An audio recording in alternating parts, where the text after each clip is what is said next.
Hi, everybody. Welcome to Next to Media. I'm Mike Shields, and I've got two guests this week. We've got Tim and Chris Vanderhook. They're both co-founders of Viant Technology. Tim is the CEO. Chris is the COO. Gentlemen, how are you? Thanks for being here. This is going to be exciting. It's going to be a little hard to manage, I'm worried about, but we'll get through it. All right. Thanks for having us. Glad to be here. Thanks, Mike. Lots to talk about. It's been a while since we've caught up. I'm psyched about this. I'm wondering where to start, but I think, it's hard not to talk in our universe about all the big Google news. There's really been almost, there's been the announcement about their ad tech business being declared a monopoly. They're still in the middle of their search trial. They're looking at remedies in both. And not to mention cookies are now staying forever, apparently. Why don't we start with just a bigger would-be breakup question?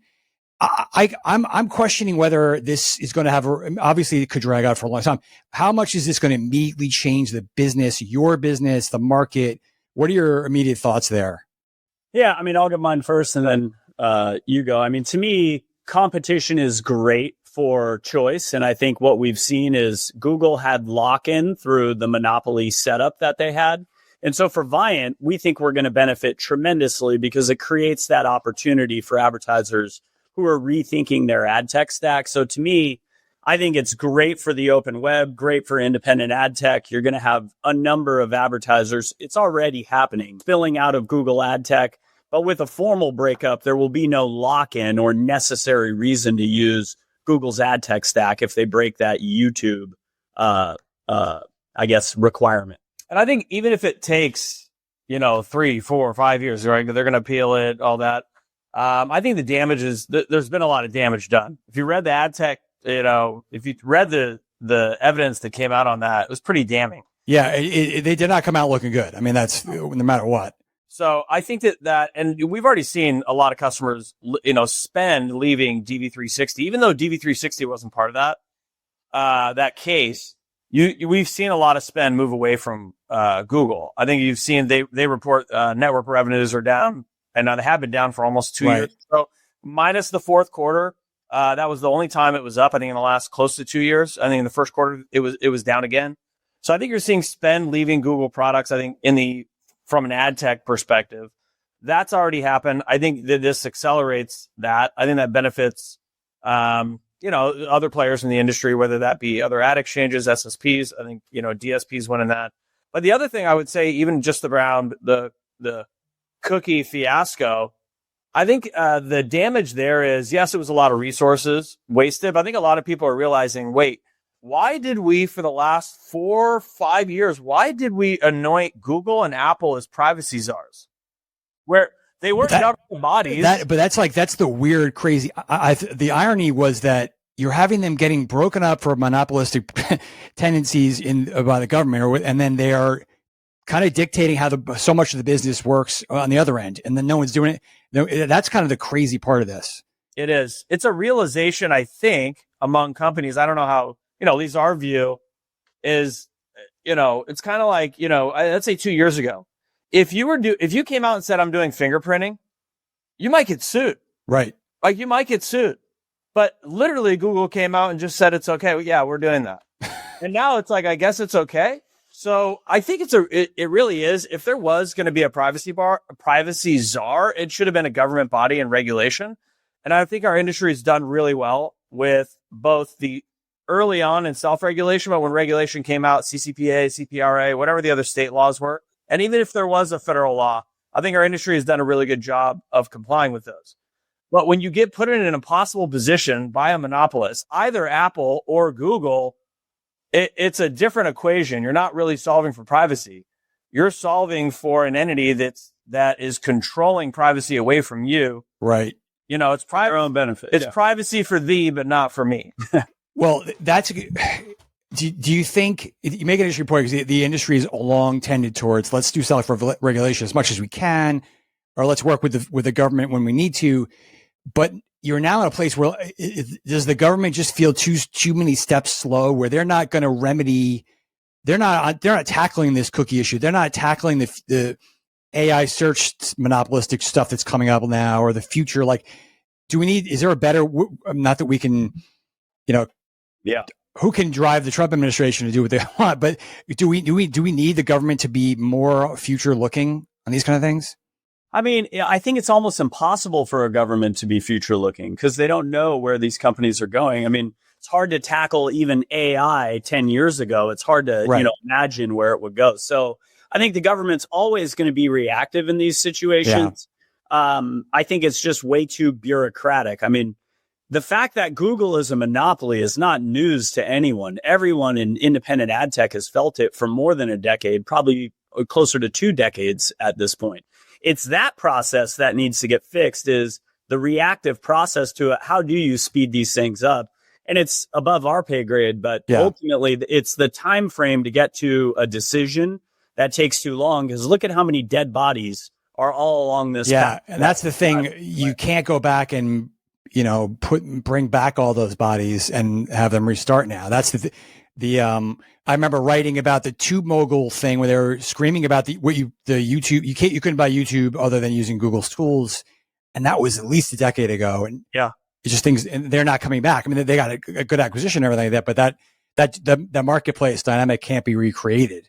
But even think of them, that I don't know, but that very well may have been a big reason that forced their sale. Yeah, sure. Even Adobe couldn't really, even with Adobe, Adobe has great assets, they're back. But it is really unfortunate. But I think that new rules have to be put in place. When I think a little bit forward, you have to then look at the incentives. When anyone starts a company, Mike, you have your own company, we have our own company. You can call it a company if you want. Right. Everyone starts a company and thinks, I want to grow this thing huge. I want to be incredibly successful. And in the back of your mind, everybody would love to build such a successful business. You had a monopoly in something. The problem is that incentives, let's say you do build a big, powerful company that's really important. Well, the incentives are such in capitalism that you have to keep going. There's no end state. You must keep growing. Yeah, you're done growing. It's cool. No, that's not how it works. You have to keep going. So it is a natural thing in business that if you do end up creating monopoly in one area, you must eat other services and sectors. You must do it. Right. And that to me is where I really do think, and this is almost counter to the way I think about business, but we've seen so much damage done here, especially with the rise of AI. I think the government does need to really think, prospectively. They really do need to think this way. The damages should be punitive. Yeah. Not, getting in trouble for past mistakes. Do you think I'm close to developing a monopoly, by the way? Depending on how many views this gets, if we get 100 views, it's possible. Yeah. Okay. What about getting back to I know that a lot of this is so theoretical, but we think that we know what the government might want to do in terms of forcing pieces of Google to be spun off. You don't think brands and publishers are going to wait and see, and maybe I'll be part of the new independent AdX or GAM or whatever. There'll be a reshuffling, and the independent ad tech players, the other players, will have an opportunity to jump in and make moves.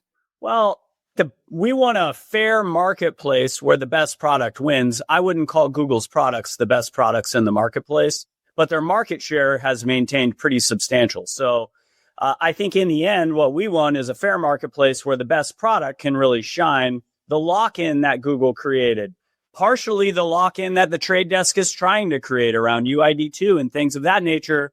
That's where we want those things to go away. Let it be a fair, make it interoperable the way the open web is supposed to be. And I think we'll get our fair share and other companies will get their fair share. You mentioned the Trade Desk. That was going to be one of my topics here. You guys have been outspoken. They've long been they were the up and coming anti. They were shouting about Google and they were the populist open web company. They have become huge and established. Obviously, you've been critical of them and their role here. I guess why so? What are people not understanding? Maybe about their practices and. I'm a little surprised you don't see other leaders at this outspoken. But what made you guys want to go there? By the way, we're critical on our own company. Yeah, absolutely. Well, you should work here. The same external of LinkedIn around our competition, we do internally around buying as well. But I don't know. I think that the Mets don't like the Yankees, the Jets don't like the Giants. I think there's a little bit of that. I think that there's healthy rivalries between companies, and that's totally fine. I think that when we start talking about certain things, I think, when narratives get spread in the industry, we really do. We love the industry. We've been in this industry since 1999. Yeah. I mean, we were running a business on AOL dial-up modem in our parents' house. That's how early we were. And I think that the health of the industry has been in question for quite some time because there's a couple of dominating forces. And I think that when companies go out and create narratives that we think are false and are bad for the industry, we're gonna speak out against that. And it is a storytelling industry, right? So that you get a lot of that. It is. And then going back to incentives, a lot of people cannot speak. You said that it's very unique that somebody like us will come out and speak up and talk out against things, or whether it be competitors or industry-wide things. Everyone they're conflicted because they likely get so much money from them, right, whether it be Google or Amazon or Trade Desk or whoever. They're conflicted and they can't. So we're not. And in some cases we are, but we think it's for the betterment of the industry and maybe even our company that we have to do that. So I think that's why we're outspoken on those. I don't think that we're taking cheap shots or anything like that. I think they're all substantive issues. Maybe we have some fun on social media here or there, but that's just, that's just how I think that's just some rivalryness. But a lot of the things that we've spoken out about, we think that they're not correct narratives. In the end, we don't think UID2 is a long-term good solution for the industry to bet on. It also is an identical practice to what Google did. It draws lock-in to the trade desk, and that's less choice. So in the end, we believe household is the correct approach, email address. And here's just the thing. Who controls the email address? Google does. So if Google giveth, they will taketh away. Right. If you're building your strategy on that sandy foundation, it's not going to be here in the future. So in the end, we've taken this approach around household. We've been adamant about it. And even at this point, Google's jumped on board. You're seeing the industry is moving away from email, hashed email as the... You're seeing there's a renaissance in sort of old school things like MMMs and whole household-driven marketing. Is that for you guys? Obviously, that is a, on one end, that's you zigging where there's zagging, I guess. But do you think household works because it's more effective? Is it, is it a privacy thing? I often wondered how long hashed emails was going to be okay with privacy experts. That's a very personal thing that people are sharing without their knowledge. Like, why is your position what it is, I guess? Okay, so there's a lot of reasons, right? Like I said, that Google and Apple are making tons of moves out there to make sure the email addresses can't be communicated. But put those aside. Our industry has been, we literally took all of traditional media's money because we said everything is measurable over here in digital. Right. And we can track you across sites and apps and we can show the right ad to the right user at the right time. Number one, that's never been true. Biggest lie of our industry. Right. And number two, you don't need to. And I think that what's happening right now in the industry is a realization of that. It's been a quiet realization, but this is why, I recently wrote about how the open web, part of the open web is dying. And those are things that are dominated by last touch attribution. And this made our industry, and for a long time when we were specific media, we highly benefited from this. But it's a good example of almost being caught in the digital ad attribution matrix where you think you're providing all this value. And we watched marketers for years cut TV, buy more display ads, buy more Google branded search, buy more social. And they're all, look at it today, retail media. Buy that ad right at the point of purchase. Yep. But does that really drive new customer demand? Is that really driving right? Should that get all the credit for every bit of branding that happened for that one moment? That person just Who benefits in that setup? Google, Amazon, Meta, size and scale matter. Right. In the last touch attribution. But it's the biggest thing that we show customers is that all these purchases were going to happen anyway. And this is all waste. All waste. That fact that you're spending $54 billion in Amazon was their latest ad revenue, all at the point of purchase. The closer you get to point of purchase, the less incremental sales you're driving. Right. It's all happening anyway. Now, retail media might just be a cost of doing business with Amazon. If you're a small seller, you almost have to advertise, right? You don't have to. You don't exist. even if you're a large seller, you can search on a brand and not find it in the first, 7 or 8 product listings. So it very likely, very similar to selling in Walmart, in the 90s and the 2000 in early 2000s. Same thing. That industry is just moving to digital. So that may just be another cost of goods sold.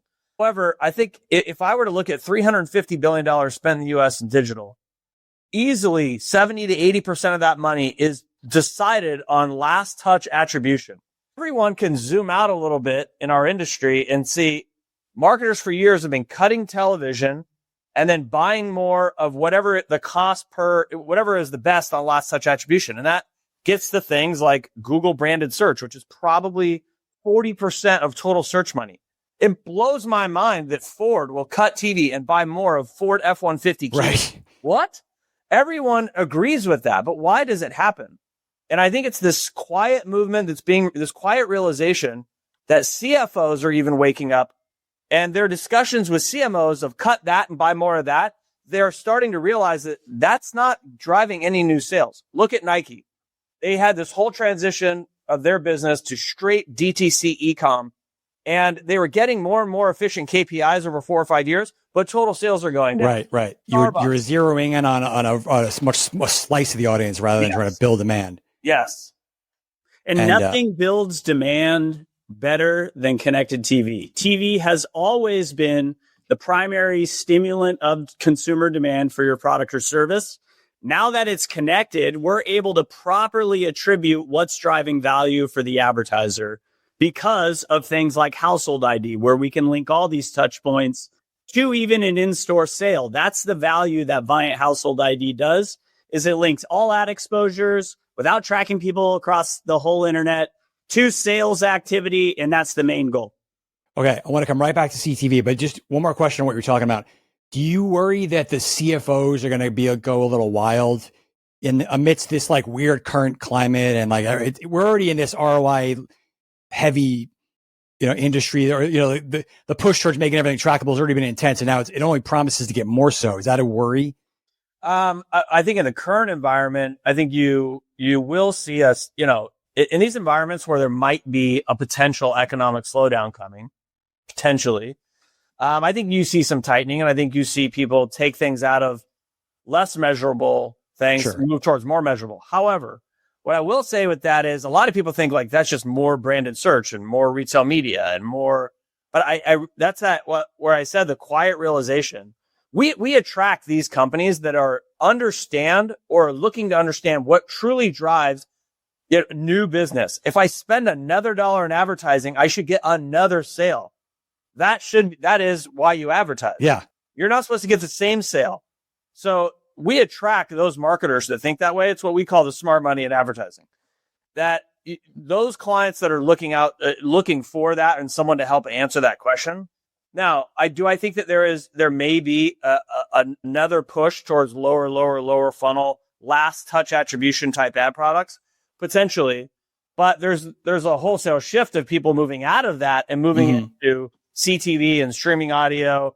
And to be honest, even linear television. I think linear television is an on sale product right now that still performs really well. Right. You probably get a lot of good value there. Yeah. All right.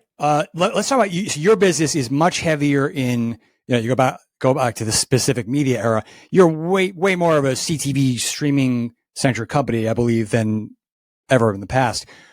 Let's talk about your strategy there, but also in the context of what we were talking about, is it a much different market that is less dominated by these ad tech monopolies and identifiers, and is that a good thing, or are we seeing the same stuff kind of get mapped out? Well, certainly, what I would say in CTV, we started another business called Zumo.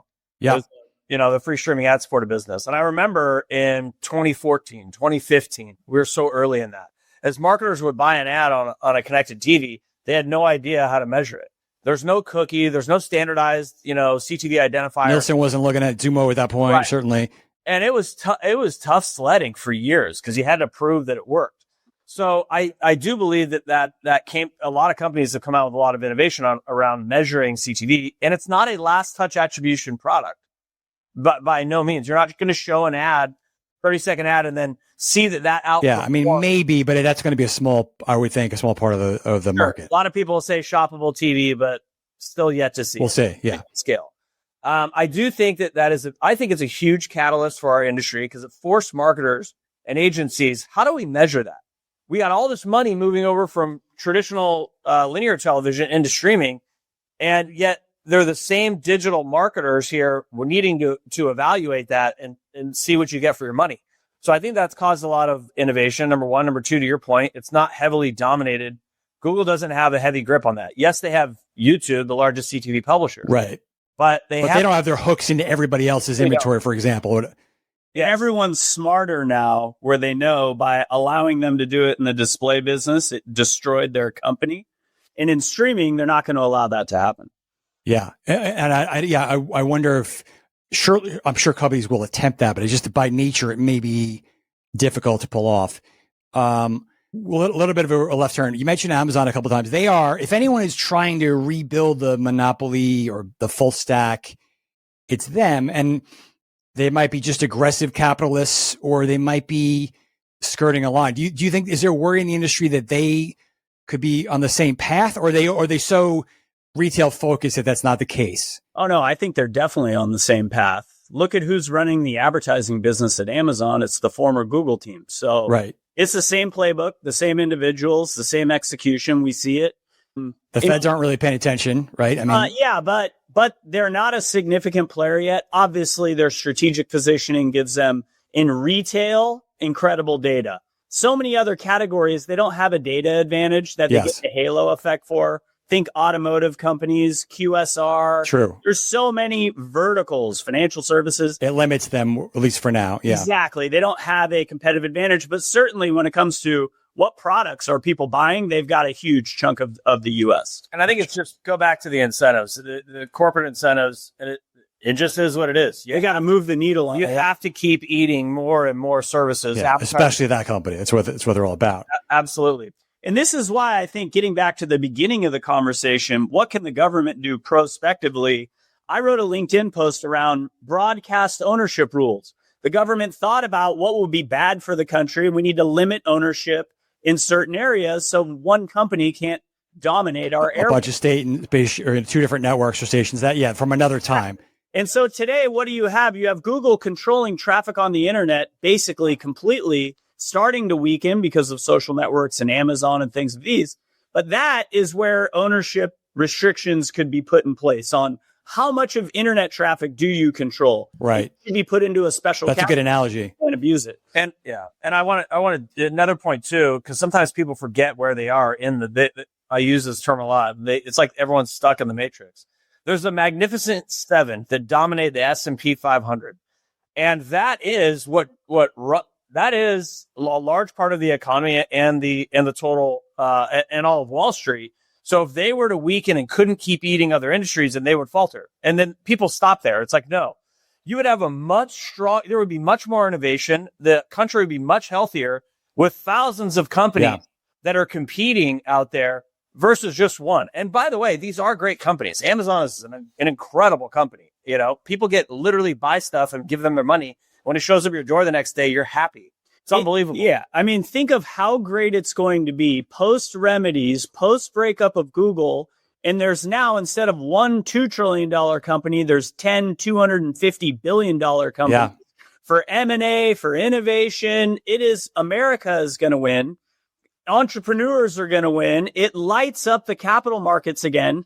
Right now, what you have is 7 companies who have access to the cheapest money that exists. So they can enter any market, lose money in perpetuity, and win in the long run. And that's stifling competition. Sure.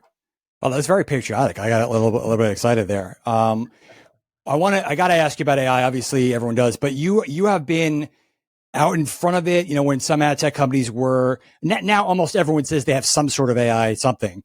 We're aggressive in talking about it and investing there. What are you doing there? How do you explain to people that it's real? And then let's talk about broadly where AI media buying goes and whether it's good or bad for everybody. Yeah. Well, number one, if it's real, you should show your products. You shouldn't just put an AI on it and that's it. And that's why we introduced the product with a live demo so people could see it's real. Yeah. You got to do that or otherwise it's a press release. Oh, I mean, but even today, how many people release a product, you never see anything? Getting back to the point, the trade desk. I've never seen anything publicly about Kokai. How does it work? Yeah. It is same. Yeah. I mean, I don't know. If it's that complex and people won't adopt it, well, let's see why. Right. Or you think of it that way. And I think, look, it's not just them. I think that, so that's just a marketing thing that companies will employ of Sure. AI. I think for our direction of what we're looking to do and kind of our role, we're a DSP. We see for how much automation that a DSP offers versus manual IO based, media buying, it's incredible. However, when you get into it, it's incredibly complex. DSPs over time, through customer demands of transparency and control, they've become so cumbersome. They're like Bloomberg terminals. If you've ever seen one of these things, it takes specialized training and knowledge. And I think that there's a move towards a lot of automation and simplification in DSPs that need to happen. Yeah. That it was fine when DSPs came out, when you were talking like desktop was the only device and display ads on remnant inventory on websites. Okay. But fast forward to where we are today across CTV, streaming audio, digital out of home, many different ads. You've had a lot of plugins and scaffolding there over the time. It's incredibly complex and the human can't keep up. So our focus has been around what automation can we provide by using AI, prove the value to the customer, show the value to the customer. Our first product that we rolled out was AI bidding. It's got over 90% adoption. It literally does the bid price. It does bidding on behalf of the human because you can't keep up. Even if somebody a trader logs into our platform and changes price every hour, which would be insane. It's still not going to catch up. This like the price of an ad at midnight is cheaper than the price of an ad at noon, and you can't be logging in online. No, who wants to live that way as a trader? This market. It's 300. It runs 365 days a year. It 24 hours a day. It doesn't sleep. It doesn't take vacations. It doesn't have a family. It just runs. So you have to have something mining the store, and AI does a really good job of that in bidding. The other piece that we rolled out, which was AI planning, that's where we did a big product demo, a live product demo. That's really about providing automation. A lot of times you get, agencies, planning oftentimes is a huge cost center. Lots of people, tons of market research, very expensive. Also, when they pitch new business, very cumbersome on that agency organization to pitch new business. Yeah. Because they're essentially, they are building putting the whole team on it. And what could AI do to automate that? I think that we showed the promise of that. But why would we do that as a DSP? Because if you get better plans from the outset going into the DSP, you're going to get better performance, one. And two, if AI can help you build a plan, get you 80% of the way there, and then the human beats it up, adds all the context that they know about the client, all those things. And then you can just click to buy that in the DSP with no human upload of campaigns, creative, AI can all the targeting. AI can do a lot of simplification there on behalf of the trader that our clients love. And not only that, it eliminates a lot of errors. So we just see that AI can provide a lot of this automation that the industry really needs. Now, what about, sorry, go ahead, Tim. I mean, just getting to our long-term vision, we think it should be autonomous advertising. That meaning there's one human that manages, and this thing creates, launches, optimizes, makes decisions all on your behalf. And that's where our North Star vision is, that everything is handled with a launch from a human to actually get a campaign live, to remove the complexity and add a whole bunch of simplicity. This all makes sense to me, but you're seeing, I wonder on this, you're seeing so much of the action and investment on the sell side, meaning like Google, Facebook, Pinterest, Amazon, they have their automated ad buying tools, Performance Max, et cetera. Is the worry that that could take over the industry to a certain extent, where only the giants are going to be able to offer that, and they'll be able to optimize, and their machines will know more than any of us can on the other side? Sure. Or do you think is it a fair fight? Well, that's a lot in there. What I will say, if you look at who's doing a really good job of this right now, is Meta. Meta probably has some of the best, truly AI-based products. And they have to do it. Again, if you go to the simplification piece, they need to do it because They have 10 million customers. Yeah. I don't believe that the P&Gs and the Unilevers of the world are the ones that are spending the lion's share of the money. No, it's the long tail, and they had to deal with the Apple.